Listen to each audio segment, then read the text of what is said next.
What's going on, guys? Snaggy here, and it's time to review round 13 of the 2025 NRL season, and it turned out to be a banger. The first two games were so poo, and I was sitting there going, I'm too tired. I don't have the patience to watch this garbage footy all weekend. But they ended up turning it up at the end, especially today, especially Sunday. Games were absolutely awesome. Loved every single one of them. I did sleep through the Eels one, not because it was boring. I was just so exhausted, fell asleep, woke up, had to rewatch it. But hey, that's the way it goes sometimes, man. I've been a bloody Uber driver all week, bloody running kids around. It's crazy, man. I need to hire a driver, seriously. It's getting ridiculous out here. All right, boys, let us know how you went on the tips this weekend. If you are in our tipping comp, we had double points. So we went 5 from 7, was damn close from getting 6 from 7. So a total of 10 points out of 14 available. Not mad at that at all. And I will obviously update you guys on who's winning and all that sort of stuff in the preview this week. Now, just on to the punting, guys. We know it's been a little scare. It's been pretty bad now the last couple of weeks, last 3 weeks to be honest.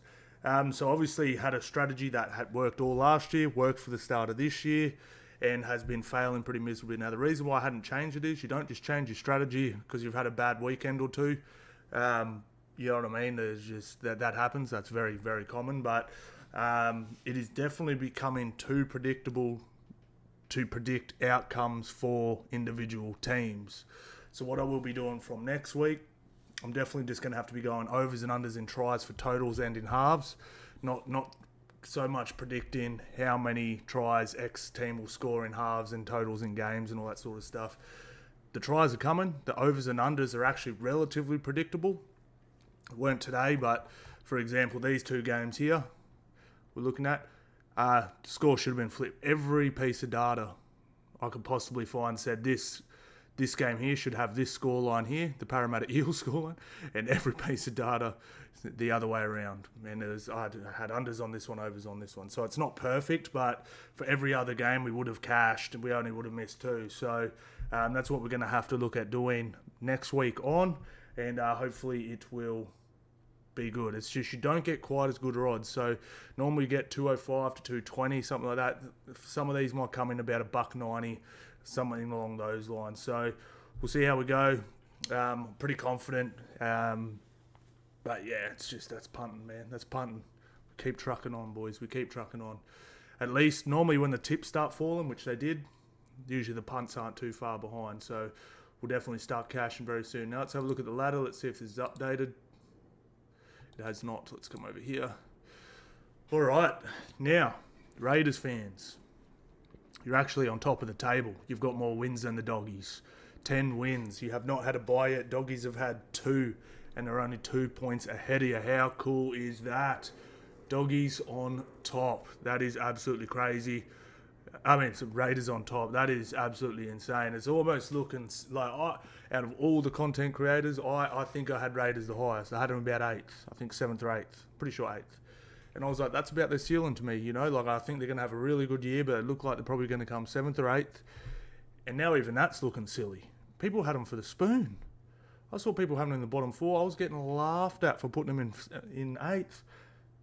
And now I'm getting laughed at for putting them in 8th because it looks like I underestimated them so hard. So shout out to the Raiders, man. Halfway through the season and you're on top of the table. That's unofficially. You've won the most games, but you're technically not on top of the table. But if we added in everyone the same amount of buys, you would be on the top of the table. How good is that? Up the Raiders.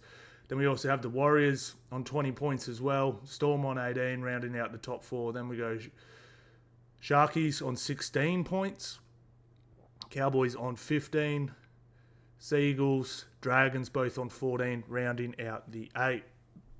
And then we have Rabbitohs on 14 as well. They're out on for and against. Now, Warriors, man, they've definitely got to try and crank this up a little bit. 5 for and against. So their for and against is, you have to come down. Well, the Dragons in 8th. So it's not quite as bad as it looks, but should definitely be better. Oh no, sorry, we've got the Cowboys here. Minus 20. Man, everyone's been bagging the Raiders for the Warriors for their for and against. The Cowboys are in 6th with the minus. That's wild. Absolutely wild. But yeah, boys, crazy crazy weekend. I need to get rid of this bloody hoodie. I'm bloody steaming hot. It's bloody got hot in here all of a sudden. All right. Now, who else we got now? Going to hear Dolphins, Broncos, Roosters, West Tigers all on 12 points. Now, this one's interesting. Panthers, 3 weeks ago, we're saying they can't make the 8. They can't make the 8. All of a sudden, you look at it, just with one win.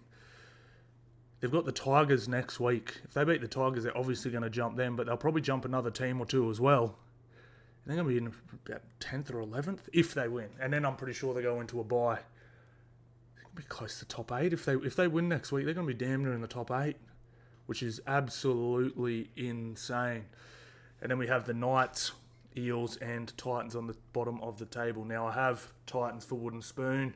Also have Storm. I have $1,000 on Titans for the wooden spoon, $11, and Storm to win the minor premiership. Need a couple of big payouts if those hit, nearly 15 if those both hit. So praying those two both hit, guys, but still a long way to go. Like, Titans could definitely string some wins together. I'd say more likely than not, Storm are going to win a lot more games than they're going to lose. So they should go close, but we'll have to wait and see.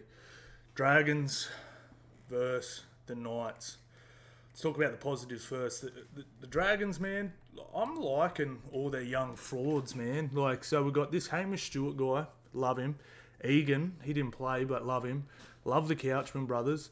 And Loco Pacifici, is it Pacifica or Pacifici? Tonga. Oh, my Lord. Absolute beast. Be patient, Dragons fans. There's going to be a scary, scary forward pack in this team. If you can hold all these boys together and get some good... They're getting good minutes under their belt as well. That's a cool thing. Like, he's actually playing them. He's sprinkling Dabble through the middle and Clemmer through the middle and Blake Laurie, but he's actually given those boys plenty of time as well. So they're going to get good really fast. So I'm actually really impressed with them, man. And look, Dragons completed high. At half-time, they had only missed 6 tackles. Now, that could be two things. It could be the Knights throwing absolutely nothing at them, but I'm going to give Dragons the benefit of the doubt here and just say they defended their backsides off. They were really good, man. I was actually impressed with Laurie, and I was really, really impressed with Clemmer. Clemmer can still give you some good minutes, man. Like, he I think he played 50 straight. Like, he was really good. Like, really, really good. Like, those guys that used to be Origin players and they're not quite anymore, you know, your Junior Paulos, your RCGs, your Clemmers, stuff like that. These guys aren't washed. They're still very good players. You just need to play them right, you know. Like, maybe use them more as impact guys, you know. Put them in at crunch times and stuff like that when you need smart decision making and all that sort of stuff, rather than just being like, use them as battering rams, which I think they do a lot of the time. So really, really good signs for him. And I actually want to give up, because I've bagged his defense a lot, but Kyle Flanagan did such a good job on Dylan Lucas. Dylan Lucas was tearing apart last weekend.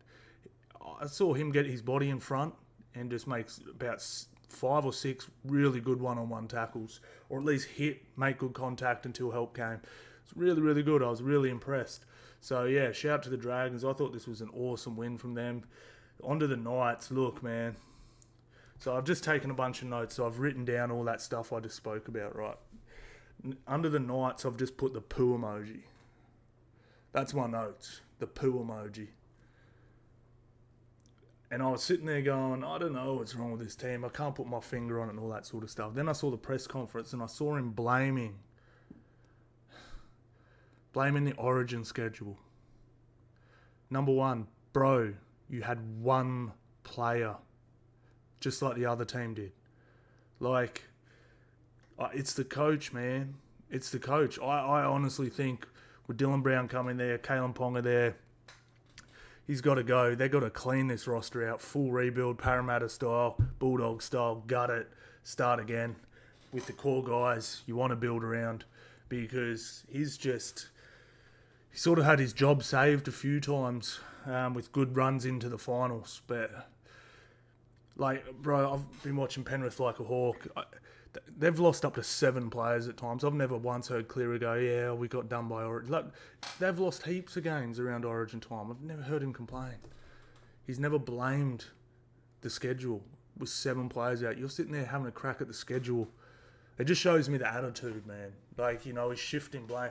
Shift blamers are the worst people on planet Earth, man. I hate them. Me as a person, I try and find reasons I was to blame. Even if someone rips me off, I'm like, I let them rip me off. It's just blame shifting, bro. I thought the whole team was just... I like this Hunt dude. He's nice. I really like this matchup, Gagai on Val Holmes. I thought they had a good little matchup. There's good signs there, but yeah, just so bad. Like, I was saying this, like, in my post game, like, they've gone on such long, like, that. They've only been beaten to 0 once this year, right? But they've gone on such long stretches without scoring a try. Like, they will score a try in the 5th minute, not score one for the rest of the game. Next game starts, they won't score one for another 55 minutes or something, score one. Like, it's been so scarce. I mean, can we check, like, how many... So they've scored 159 points. Everyone else is well into the 200s at this point of the year. Like, well into them. Their defense has been okay. That's stopping their for and against from being disgusting, but just way off. Like, 13 rounds in, you're 70 points behind the teams around you. As soon as you get up to, like, teams around the 10th, they're getting up into the 300s. It's crazy, man. Absolutely crazy. So they got it. I honestly, like, just watching this game, I was like, bro, I think it's time to blow it up. I really do. It's just, I don't know. It just doesn't look right to me, man. They've clearly got players they can build around, but I think they need to sit back and just think like a super coach and just be like, let's trade some of these dudes out. Let's see what we can get for this guy, that guy. Let's get a new coach in. Let's try and rebuild this thing, because they've got good players. It's just, are the rest good enough to pull the weight? Is the coach the problem? Like, anyway, that's what I think. They've just been awful. Like, they've had a couple of good games where you're like, all right, maybe, I think it was last week actually they had a good win, but yeah, terrible. Titans versus the Storm. Now, man, this was one of these games where Storm won, but they looked really bad for a lot of it anyway. Like, they just looked awful, and I said, like, I think they've lost both their other wet games this year. Bulldogs have lost both of theirs. Penrith have been notoriously bad in the wet over the past 5 years. I was sitting there going, what the hell is with good teams not being able to play in the wet? It's really bizarre, and I got to thinking, I was like, maybe it is just like the wet just equalises it. Like, just brings the top teams closer down somehow. I don't know how. It just doesn't allow them to play their sort of footy, but absolutely wild. But I actually didn't mind this little shuffle. Campbell to fullback. I don't like Campbell having to organise the team. I just want him to play footy, and he looked nice. He looked really nice. I mean, Weaver in at 7. I don't know how long Brimson's out. Let's have a look, but they need him back. Alright, so we've got Kinney. He's out to round 22 for feeder 14. So, and then, is this a concussion? Oh yeah, he did. Captain's run. Yeah, of course. Yeah. So, oh no, poor Barnett. Oh, we'll get to that. So yeah, I didn't mind that. I also didn't mind Mo going back to the bench. But it just happened again. We're in our Discord chat, guys, and we're sort of sitting there and we're going, oh man, Titans actually look real good. And I was like, boys, they're going to fall off. They always fall off about it. They look, so it's not that they fall off every time. They play their best footy in the first 20 minutes. They have a lot this year. They really have. So, yeah, just on Beau Fermor as well. I think he has to be the second row, the left edge for the Queensland team. He looked phenomenal. I've been watching a bit closer since he has sort of his name's been thrown around and stuff like that. I didn't really take much notice when people were saying how good he was. It was mostly because it was the super coach guys, like Guru, and he's the other guy that does that. And I was like, they know their footy. I'm not talking trash, but you know what I mean. Super coach guys sometimes can talk up players and they're not actually that good. They just get you good super coach points. but he's really good. I was actually really impressed with him. But yeah, look, and Jojo Fafita, low key, super underrated. I don't know how long he's signed for, but if you're looking for he'd be worth looking at. If you could get him at a price, he's the sort of guy that can tidy up an edge real good. He's actually a really good player. But yeah, so it's just them as a team. I mean, I'll speak about this when we get to the Broncos, but yeah, he's just juggling. Desi's juggling, trying to make it. It's just not a balanced team. Like, he's got heaps of good players, but it's not balanced. Like the bench is weak. You try and toughen it up, but then you sort of lose a bit of strike at the start of the game. You got, I mean, he's got Kieran Foran back, but then Weaver in there. But they've been playing with 3 fullbacks in the spine for a lot of this, and it just hasn't sort of looked right. And just, I heard a stat during the game where they've lost possession every single game this year, bar one. You're not going to win many games when you don't have the footy in your hand as much. I mean, you can go all the way back up to under 10s. Team that holds the ball wins games. Team that holds the ball wins the games. 87% to 66%. That is outrageous. They technically had more sets, but just fumbled the bag. They really did. So 2 line breaks apiece. Yeah, it's just not quite good enough. And onto the Storm, I didn't really like their changes they put in. They started Big Nels. I think Nels is a specialty coming off the bench, front rower, lock, whatever you want to put him. But I think if he came off the bench about that 20-minute mark in the wet, I think he would have run unmarked. I thought they sort of cancelled out his most potent part because everyone's up for it at the first 20. When he comes on against tired guys, it's just game over, bro. It's game over. But not a great performance from Melbourne, but they got it done. They won. I mean, score-wise, technically pretty comfortable in the end, 12-point win. But yeah, it was just not too great. How Nelson was like Zach Lomax on his kick chase. He was like a 140 kilo Zach Lomax sprint down. He was kick chasing hard. The crossbar got him. He would have definitely got a try then if the ball didn't hit the crossbar. He was great. And just on to Tino too, like, he was incredible, man. He was dead set incredible. Like, backing up after that Origin where he got absolutely battered from pillar to post and then just comes in against a pretty formidable pack and at very least held his own. I can't remember how many minutes let's see how many minutes he bloody played. Would have been plenty. 71 in the middle. Backing up after Origin. He's a freak, man. Absolute freak. He went off and I was like, oh, Tino's getting a break finally. And then I was like, I swear, I probably went and took a piss or something and he was back on. Oh, he's something else, man. Tino's just an absolute warrior. He really is. He really is. Cowboys Vs Tigers.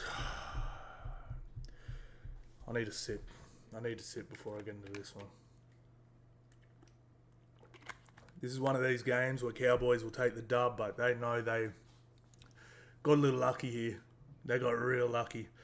My bet lost. This is how bad our betting's been this weekend. So pretty much all I needed in the second half was we get to the 60th minute mark. We're locked. All I need is West Tigers to not score 4 tries in 20 minutes.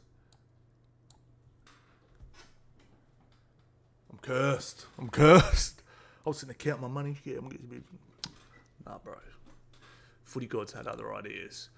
But look, just something I found pretty concerning about this and they got the dub, so I don't think I'm talking too negative here if you are a Cowboys fan, but and this is also a little bit of a positive for the Tigers, but mostly a negative for the Cowboys. They played their best footy 12 on 13. West Tigers had 12 players on the park for a quarter of this game, 2 sin bins, and they scored 4 of their tries in that time. So if you remove those minutes, they technically lost 5 tries to 2 in those minutes. That's extremely concerning. That's very, very concerning.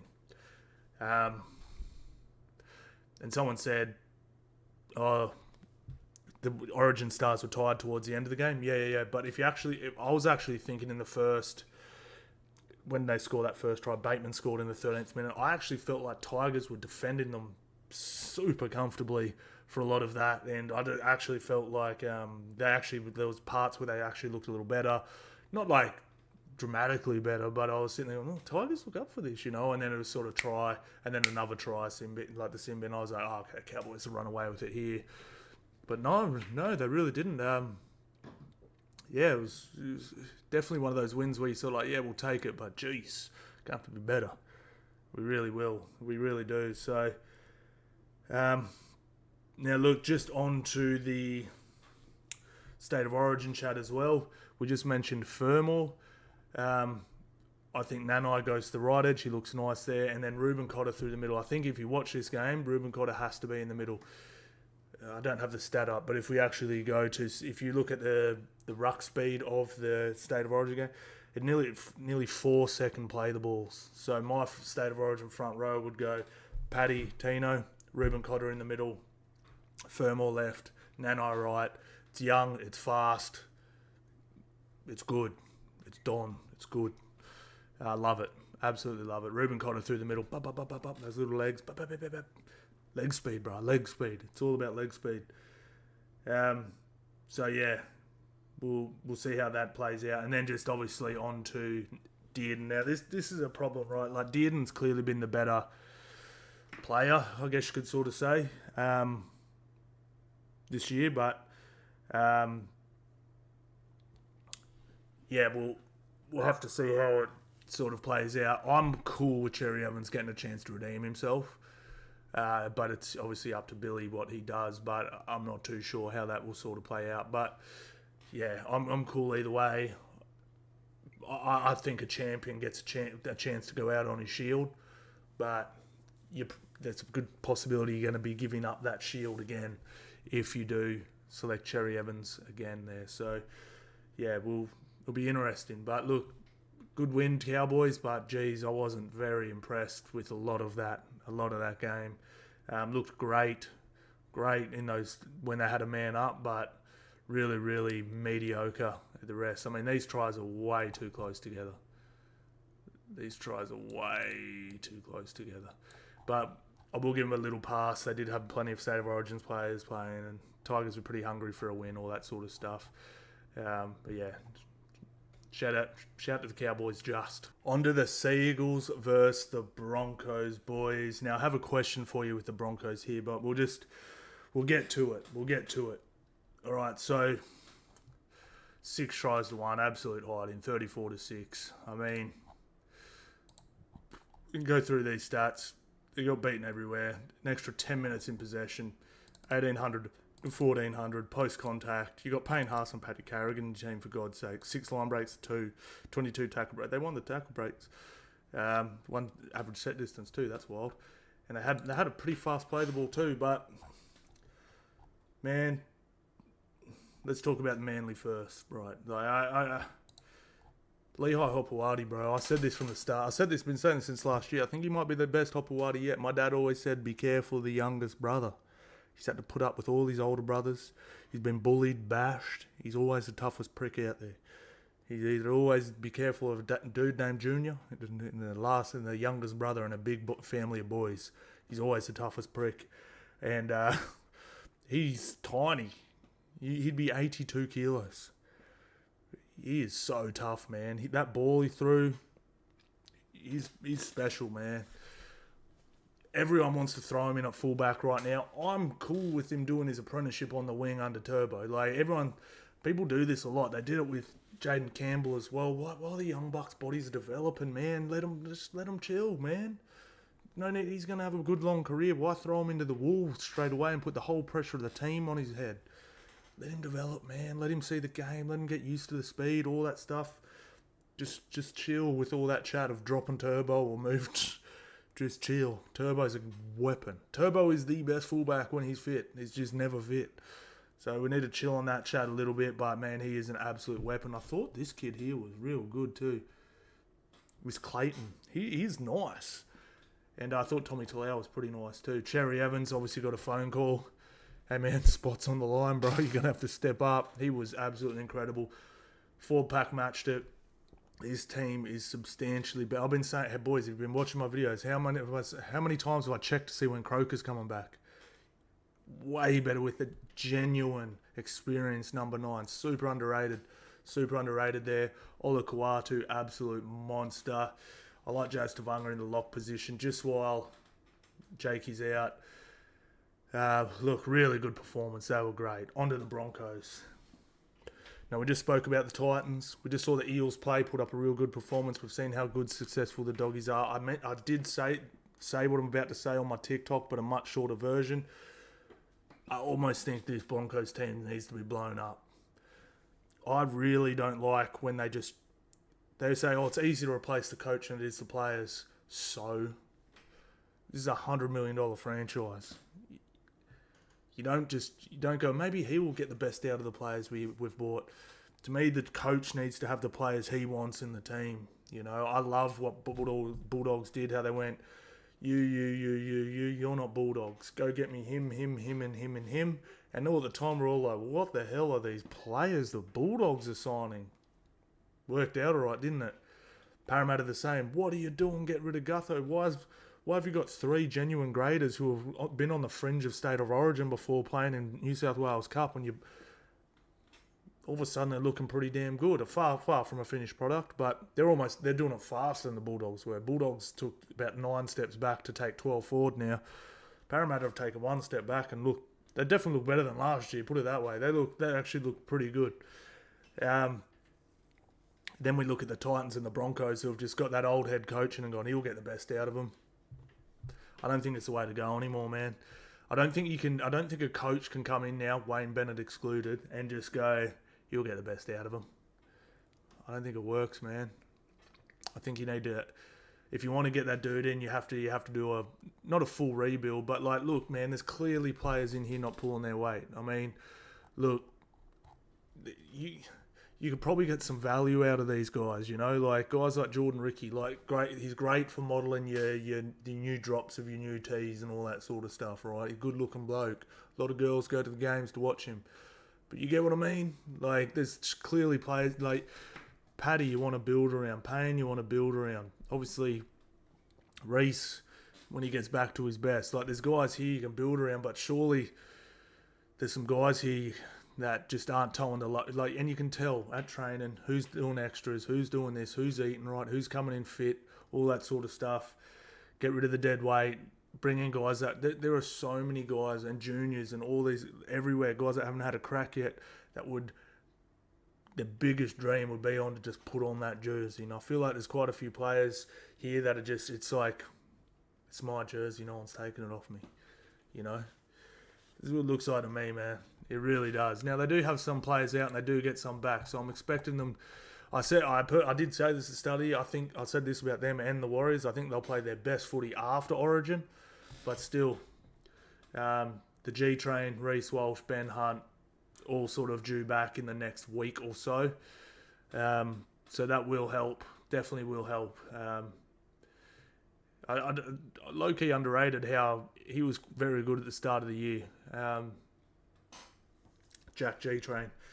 And just as far as the play goes, it just looks like they're trying to be too fancy with it. Like, you've got Payne and Paddy, Xavier, hit, just offload, bro. Just offload. Just run off the back of it. Like, keep it simple, man. If you win the contact, look for offload, spin it to an edge, all that sort of stuff.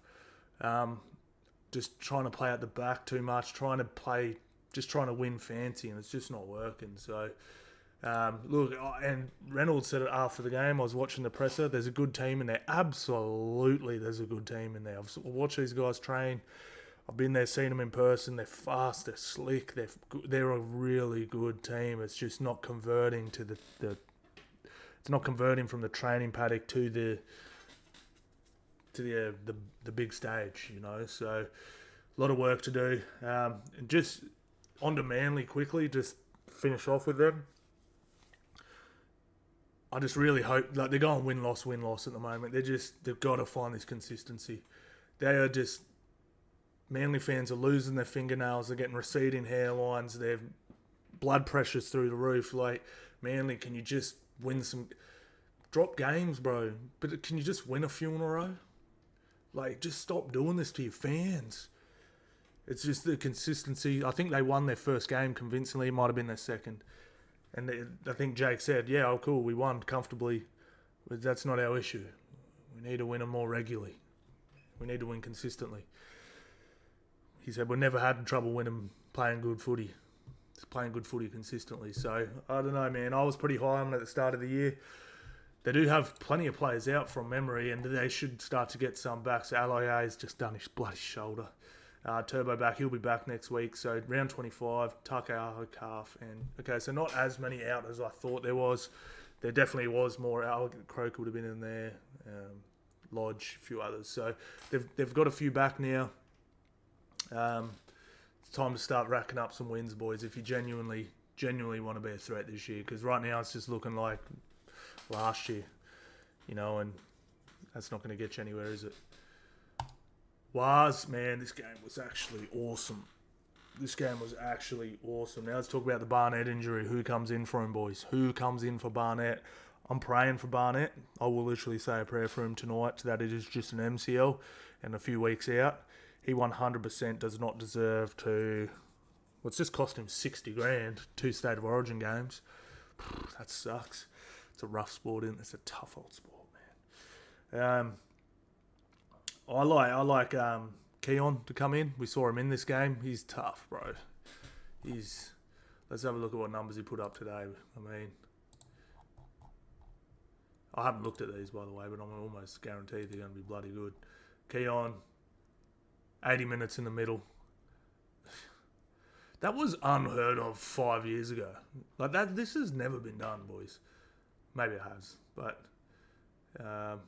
27 runs. Actually, you know who used to do this, but he wasn't technically a front rower, was Paul Gallen. He had some peptide help. Paul Gallen used to get 30-30s. I don't know if you know what they are, but that's 30 carries, 30 tackles. He used to rack them up. He used to do them back-to-back games. It was actually crazy. Like, people going, what the hell is this dude on? Peptides. But obviously they would have had to clean them up there. But that was unheard of. And he was doing it in lock position, so he could sort of pick and choose. He didn't have to take back fence carries, but he was still, man, damn impressive. God damn impressive. And that's... 27 carries. And that's why G-Train was such a legend. I just want to see how many tackles he made in the middle. 39. Yeah, that's a Paul Gallen effort. And Paul Gallen didn't have all the other silky stuff that Keon has. Crazy. I think Keon, Tirame, cool with that as well. I'm not big on Stefano. I've never been a big Stefano fan. When I say I'm not a big fan, I don't mean that in the negative Aussie way. Aussies say I'm not a fan, means you hate him. I just mean like I'm not a huge fan of his. I like him. I'm just not a huge fan. He just looks like a good front row to me. I think May and Keon are both better. So that's just my little take. AJ hat-trick. Just got to talk about AJ. 200 try.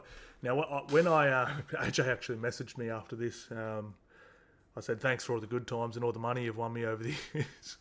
He messaged me and goes, where's my cup? Because we put him in our try scorers every week. A lot of people in that video I did back then said, what Aussie does is he's just on the end of a good left edge. That's the only reason. Nah, man. There is an art to being a winger, man. Like, just being in the right spot. The reason why Latrell can just go is because he knows exactly that AJ is going to be in the right spot every time. His timing and where he's going to be on those wings. The reason why he gets so many so untouched a lot of the time, sometimes it is the work inside him.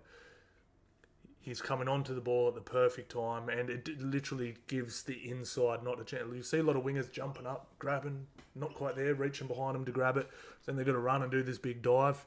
The reason why we don't have to see AJ do that a whole heap is because he times his run perfectly. The ball gets put out in front, perfect. So only the second person in history to make 200 to get 200 tries. He's 13 away. There's 13 games left in the season. Bunnies make a run into the finals. He might crack it this year. He really might, especially with Walker and all these boys coming back. Now, I heard they've got some troops coming back next week. Munro back next week. Walker back next week. Whiten back next week. Humphreys, what happened to him? Mamazoulis. And where's the cheese? Where's the cheese? Is he down here? No, they've just removed him. The cheese has been removed. Where are they sitting? Man, ninth.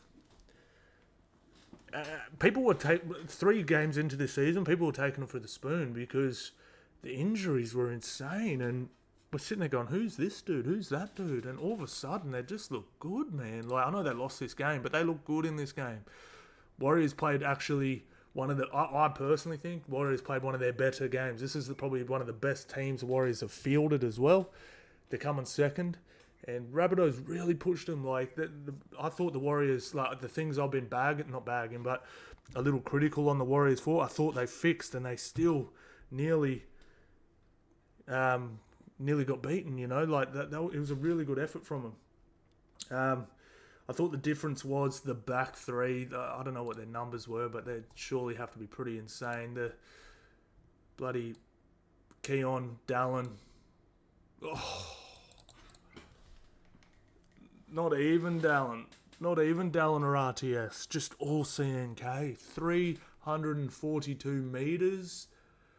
Get out of here. That's nearly 240. That's nearly 400 metres.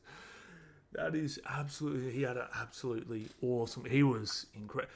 I was a little critical of him at the start. Not critical, just in my head. I don't think I even vocalised it, but I was like, oh, that's CNK, man. He's been really, really good. Big ups. Also, I loved. Now, I'm loving what the Wires are doing here because they're actually getting some minutes in these young bucks' legs. You know, this Vayamunga, Halasima, and the others, Laban, and who's the other guy?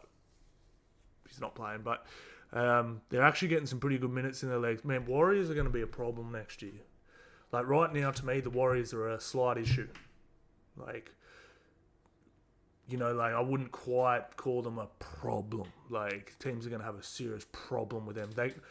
I'm not saying they can't win it. I think the competition's wide open, but you get what I'm saying.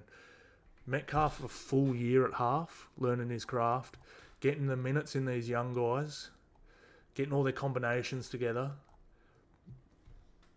That could be a serious issue next year. Like, if they really get this halves combination firing, get the minutes in these young bucks' legs, get some confidence, all that sort of stuff, they could be a serious issue next year. Like, they really a couple finals games for the young bucks, bit of experience for them. Seriously, I love what the Wires are doing, man. I thought this was probably their best team they could roll out. Warriors fans, you might have a player or two that is missing here that I'm missing. Let's have a look, actually. But Barnett's the only one out. So, yeah, this was their best team they could roll out. I thought it was. I looked at it and I was like, this looks like the best team they can roll out. And I was right. Just didn't know it. Even Wade Egan's not tackling people around the hips and knocking himself out every 2 weeks. It's just good, man. Just on Nakora as well, man. He's one of those guys, I reckon, from the rest of this year, right? If you put him down as a try scorer every game, just as a single, I reckon you might end up being up. Now, I know he hasn't scored a bunch of tries, but he gets close every game for a try. He pays about $8. He's going to hit more than... You get what I'm saying? So he pays about $8 a try. There's how many games? There 13 or whatever. So they'll probably play 11. If you put him down for a try score every game, I reckon he's going to jag you 2 or 3 minimum, because they always go short to him. He's going to have a little run where he gets 2 or 3.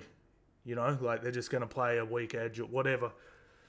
I reckon you'll end up. If you just bet on Nakora straight out on the head every game, doesn't matter who they're matched up against, who whatever. They hit him enough short that he's going to score a few tries this year. You get him at $8. You only need him to score twice, and you'll get up.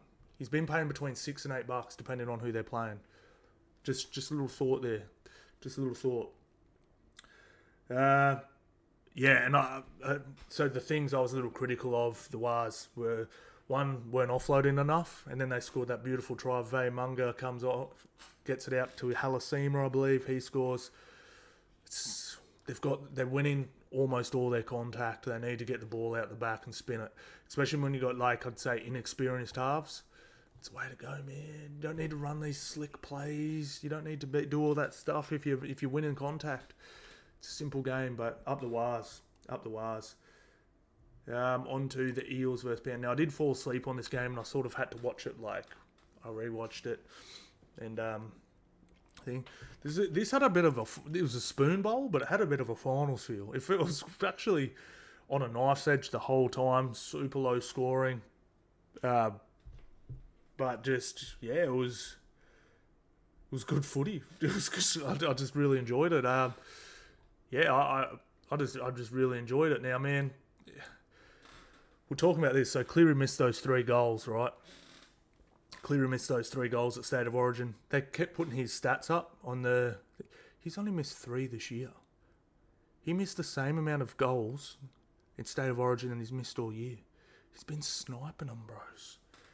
He was on one, bro. So it was funny. As I was dozing off, Cleary was doing some nice showing inside, going out and stuff like that.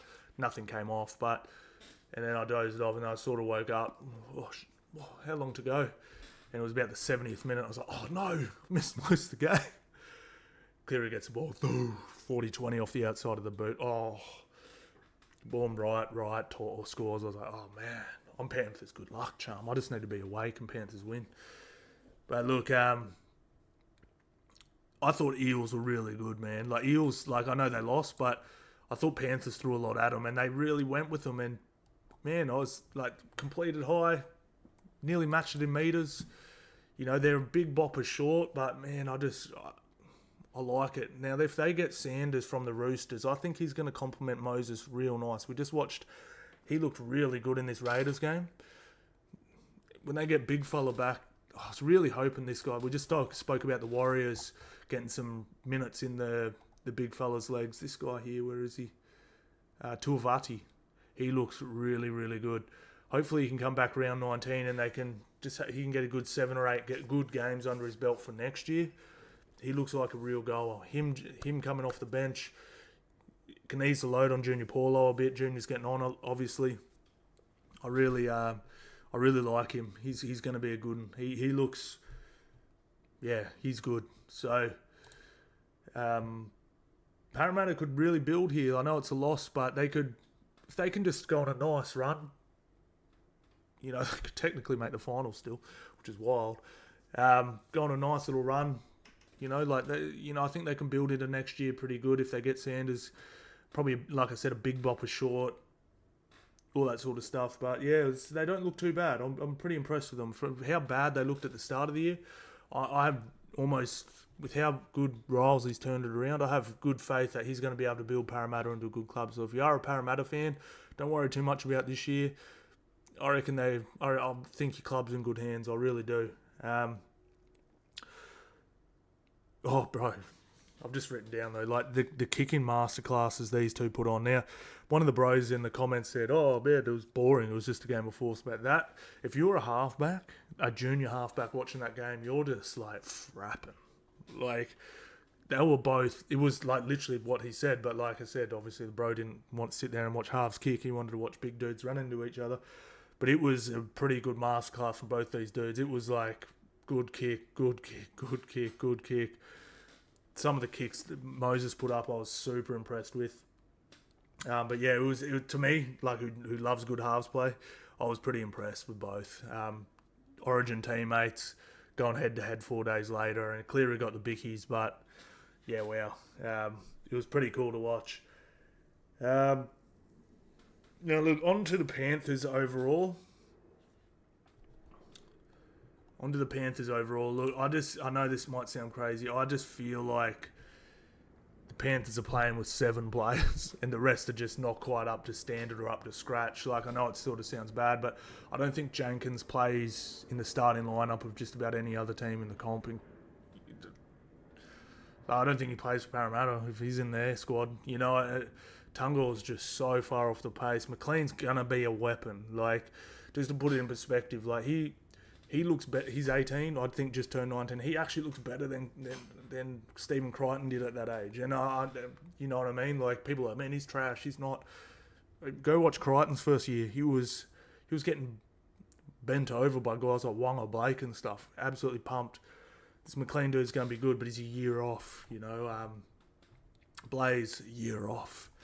Moses is playing. So I think it's the State of Origin players that are killing it. Moses and Mitch Kenny are good without being their potent best. And then the rest, I just thought Luke Summerson came on, tried to be too fancy. He's trying to be doing Wade Egan, pass across the rucks and stuff like that. Just give the ball to Cleary, bro. You got one job. One job, bro. And this guy too, Mini Moses, Patea. Got to be gun. Still a year off. But yeah, they're gonna struggle. The problem the Panthers have, right? Let's say the Panthers they hadn't won 4 in a row and they were, I don't know, the Eels or whatever. They're probably going to win a lot more games than they will the rest of this year, because even though they're not Penrith, every team comes there like they're playing the 4-time premiers, because they are the 4-time premiers. So every single team gives them their best shot. So they're probably, I think that's happened a few times this year already, where I'm just like, teams are putting their best performance up against them. Penrith aren't what they were, but their teams are playing them like they are, you know. So they're never going to have a team show up and be like, yeah, it's just Penrith. Every team showing up trying to beat them. So they're really going to struggle.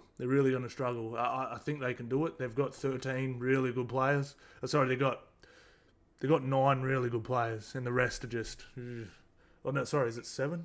So the 5 Origin players, Moses and... Yeah. Like Lindsay Smith, okay. Sorensen, not close to his best. Yohan, Liam Martin, great. Eisenhuth's a fill-in player. He only ever gets games around Origin time, you know. So, yeah, it's going to be real tough for them. But like I pointed out a little earlier, pretty sure they play the Tigers next week, and then I'm pretty sure they have a bye. You know, that's, if they can win, that's 4 points. You know, they go up to 15. 15. You know, obviously a few of these teams will win as well, but it's going to put them close to that 8. So, pretty crazy.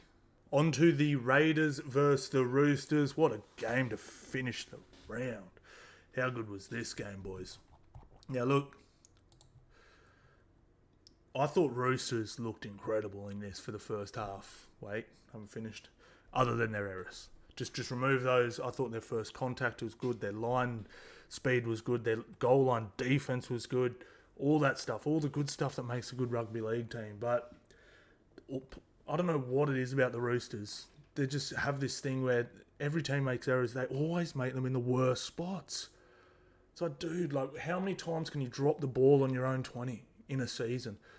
They've shattered the record for errors on their own 20 that any club in the history of rugby league has ever done. And I don't even have to look that stat up. I know it's true, because it is. Seriously, it is outrageous how many errors these guys have made on their own 20 or 30.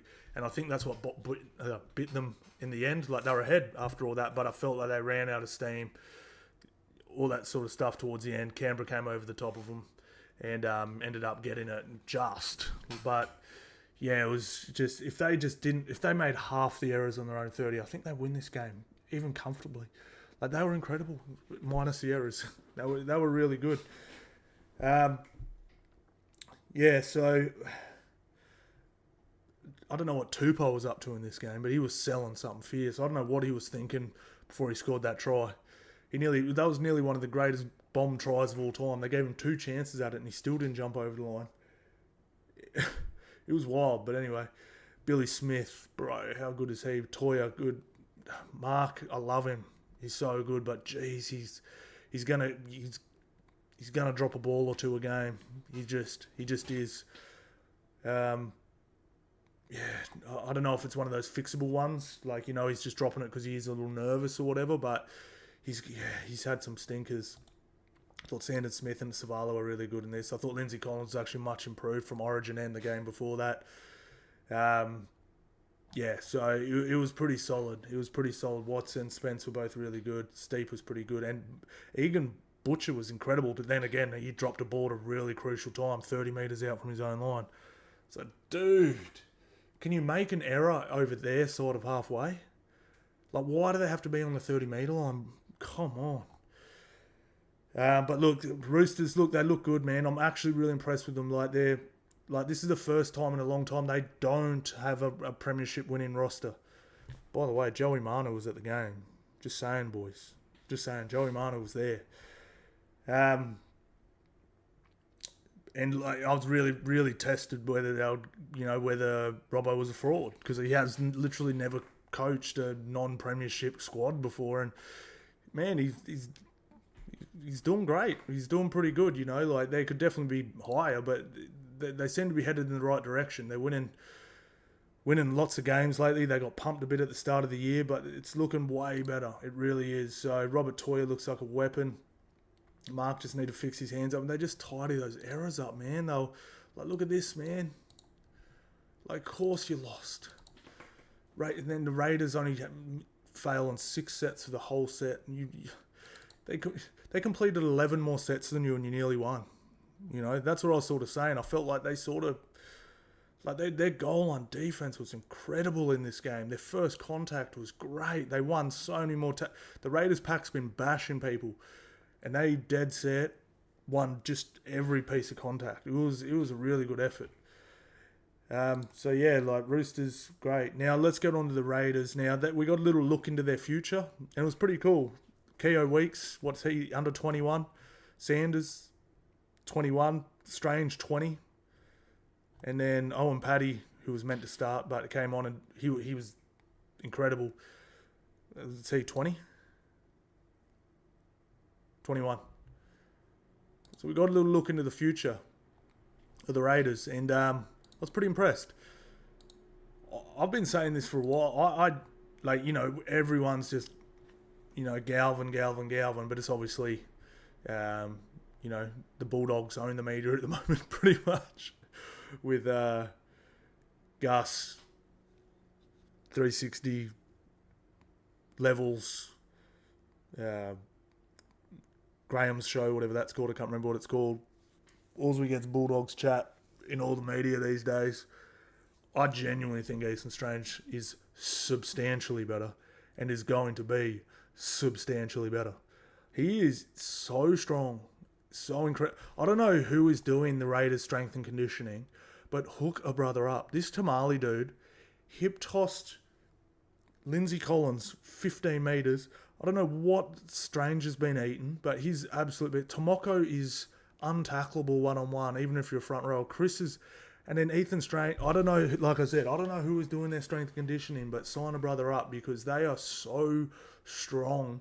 Ethan Strange is dead set nearly untackleable one-on-one unless you chop his legs. If Ethan Strange can just... He doesn't even need crazy ball playing or anything like that. Just a nice little Dearden show and go. Just a nice look out the back short ball, like a Cam Munster short ball. A little bit of Cam Munster deception. Not it doesn't even have to be close to Cam Munster's level. And then just like even a Cam Munster level kicking game, which is just a crafty kicking game. Nothing crazy again. I genuinely think he can be the best six in the comp because every other tool is... everyone talks about Dearden being strong for a little guy. This guy is so much stronger in contact and breaks tackles so much better than Dearden. This kid is something else, man. I know he's at Canberra, so it's not a big sexy club like the Bulldogs or the Cowboys and stuff like that, so he doesn't get much love. But this kid, man, he is special, bro. His kicking games, it's never it's never going to be a super long one, but he is special. And then just on to Sanders now. They nearly fumbled the bag. His goal kicking definitely wasn't as good as... Like I said, this is a good look into their future because they're literally going to be playing with this spine next year. And maybe for a little bit. I don't know how long Fogarty's out for. Goal kicking, definitely not as good as Fogarty. Needs to work on that. Long kick, definitely not as good as Fogarty's. So they're downgrading those two for now. You can definitely get better at goal kicking. I don't know if you can get better at long kicking. I'm not a kicking coach. Don't know anything about kicking. But I think that's more natural, right? Otherwise, everyone will be kicking like Burton eventually, right? Like, you're a big kicker or not, right? Am I wrong? I mean, obviously you can get it better. I guess it's, but like, I just saw a lot of kicks drop on about the 22-metre line when he was kicking from just inside halfway. Fogarty lands them in the 10 at height, just like Moses and Cleary do as well. So, long kicking game looks like it could suffer a little bit. But yeah, look, a really good performance. They just hung in there. They're so good in the second half, so good at comebacks. Yeah, they're a team, man. This Canberra Raiders team is on top of the table. And they did it with a spine with the average age. They just beat a pretty good Roosters team with the spine, the average age of 20. It's good, man. Really, really good. Like I said, I had them 8th, and even I'm looking silly now. I mean, everyone else had them in the bottom 4. So, like I said, they're strong. They're fast on the edges. They've got big middles. They've got depth. They've got depth in the 9. They've got depth in the outside backs. They've got depth in the forwards. They've got everything, boys. They could be Canberra Raiders could win the comp this year. I'm not saying they will. They're probably not in my top 2, but they can. They really can. Shout out to the Raiders. And that's it, boys. We're done. How good. All right, boys. That's it. Yeah, let's have a little look at next week. Should be some good games. So it's not a State of Origin one, so Roosters get a bye. Surely, when do the Raiders get a goddamn bye? Seriously. Knights Eagles, man. That's a huge game. Knights are absolutely toast if they lose this, and if Seagulls lose this, I think I have to write them off just because I know they're going to continue to win good games after this, but it's just too patchy. Storm Cows, huge game for both teams as well. Huge game. This is a big game too because they're both in that 8-ish sort of spot. When you really want to beat teams that are close to you, they're the games you really want to win. Sharks Wars, big. Man, we got some good games. We got some good games this week. Broncos Titans. I mean, if Broncos are going to kickstart their season, now they have to do it now. And if Titans don't want to win the spoon, they've got to win. So this game has a bit of feeling about it as well. Raiders Bunnies, another huge one. Tigers Panthers, pretty big. And then, man, Bulldogs. We got an awesome round of footy this week. How good's that? That's awesome. And then Roosters get a bye. All right, boys, that's it. Thank you all so much for watching, guys, and I'll see you on the next one.